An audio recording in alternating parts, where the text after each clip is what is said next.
السلام علیکم ورحمۃ اللہ وبرکاتہ۔ حضرت عائشہ رضی اللہ تعالیٰ عنہ فرماتی ہے کہ ہمیں رسول اللہ صلی اللہ علیہ وسلم نے اس بات کا حکم فرمایا کہ ہم لوگوں کے ساتھ ان کے مراتب کا لحاظ کر کے برتاؤ کیا کریں۔ اکرام مسلم۔ حضرت ابن عباس رضی اللہ تعالیٰ نے روایت کرتے کہ رسول اللہ صلی اللہ علیہ وسلم نے کعبہ کو دیکھ کر تعجب سے ارشاد فرمایا، لا الہ الا اللہ، اے کعبہ تو کس قدر پاکیزہ ہے، تیری خوشبو کس قدر عمدہ ہے، تو کتنا زیادہ قابل احترام ہے۔ لیکن مومن کی عزت و احترام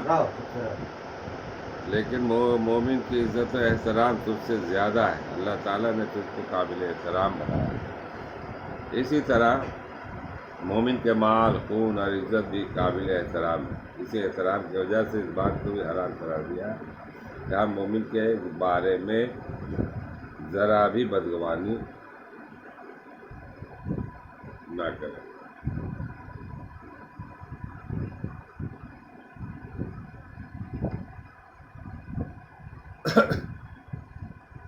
حضرت جابر بن عبداللہ رضی اللہ تعالیٰ نے روایت کرتے ہیں رسول اللہ صلی اللہ علیہ وسلم نے ارشاد فرمایا، غریب و نادار مسلمان مالدار مسلمانوں سے 40 سال پہلے جنت میں داخل ہوں۔